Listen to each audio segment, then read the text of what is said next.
Kawawang pro Marcos vloggers. Naku, mukhang malungkot ang Pasko nyo. Eto sa balita ngayon, 50 million petotet para sa mga pro Marcos vloggers. Ninakaw. Aroy, may mga vlogger na dyan na mag-iiba ng content. May kakilala ako dyan sa kabila, nag-iba na ng content. Ayaw na ba sa politika? Baka ito ang dahilan nila. Ito, basahin natin sa balita ha. Galing po yan sa balita ngayon. Sabihin nyo na naman, fake news yan. O ayon dito, malungkot ang Pasko nyo. Kinumpirma ni Presidential Communications Office, PCO Secretary Dave Gomez sa Senate Budget Deliberation ang investigasyon sa misteryosong pagkawala ng 50 million cash mula sa isang vault ng opisyal ng PTV. Nandun na, bantay sarado na, naka-vault pa, pero nawawala daw. Paano na? Sayang ang content. Dahil sa balitang yan, aba, eto, pumasok agad ang isang tulpo. Ayon sa kolumnistang si Ramon Tulfo, ang perang ito raw ay hindi lamang basta nawawala, kundi pondo umano para bayaran ang pro Marcos vloggers at influencers na ginagamit para ipagtanggol ang administrasyon. Aba, kagaling. Paldo naman pala tong mga to. Pag pro Marcos vlogger ka, paldo naman pala talaga. Ayon po yan sa balita ngayon. At si Ramon Tulfo po yung nagsasalita ha. Ang mga aligasyon. O eto mga aligasyon. Una, may 50 million pesos na cash na bigla na lang umanong nawala na parang bula mula sa isang vault.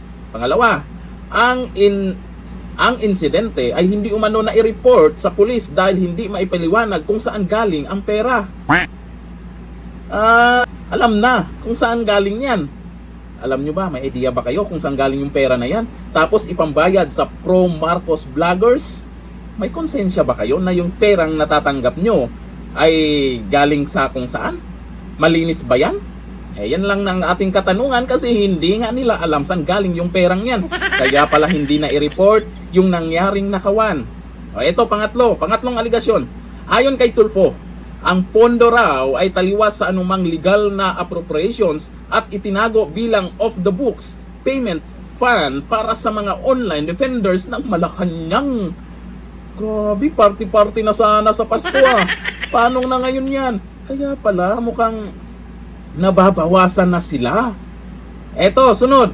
Si dating PCO Secretary J. Ruiz umano ang tinanggal matapos maiugnay sa pagkawala ng pera.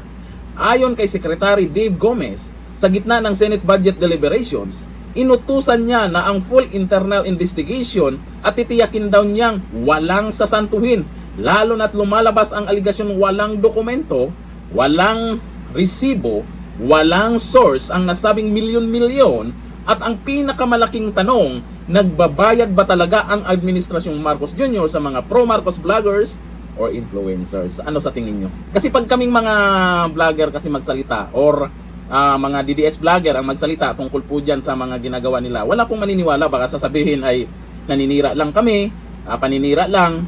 Alam nyo, sa totoo lang, marami na pong nagsalita tungkol sa mga ganyan na kung sino-sino yung bayarang vlogger, may mga pinost pa kung sino yung mga vlogger na yan. At may mga lumabas pa na audio leak. May mga lumabas na ganun. Tapos ito ngayon, may pera na po na napag-usapan at talagang may nawala. May nawala daw talaga. Saan galing ba yung pera na yan? Ito si Ramon Tulfo, nagsalita na rin. Ngayon, dating kumakampi kayo kay Ramon Tulfo sa mga banat niya kay Duterte. Ngayon, kakampihan nyo pa rin ba? Naku, gulo-gulo na yan. Ang sinasabi sa inyo eh. Kayo-kayo na mismo, hindi nyo na alam kung paano nyo ipagtanggol yung amo nyo. Kayo-kayo na mismo, tingnan nyo, kayo-kayo lang may gawa niyan. Kung totoong may nawala, sinong may gawa? Baka Duterte na naman ang may kasalanan.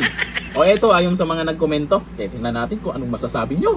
Sana all talaga mayroong budget yung pro Marcos vloggers, di umano. Ayon po sa balita yan.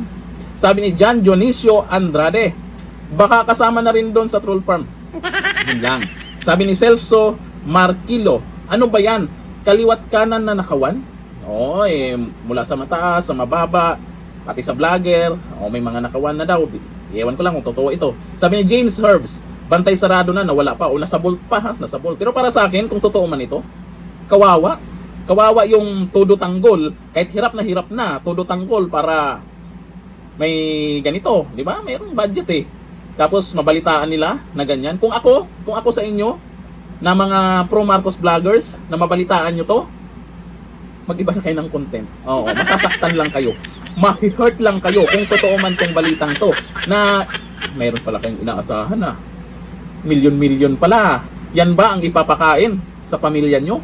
Hindi nyo alam kung saan galing yung perang yan. Kaya pala hindi na i-report yung nangyaring nakawan kasi siyempre pag imbestigahan ng mga pulis yan, galing ang perang yan, kanino yan, para kanino yan. Pero depende pa rin sa inyo kung naniniwala kayo dito. Pero sa balitang yan, balitang balita ngayon yan. Hanggang dito na lang, thank you. Bye-bye.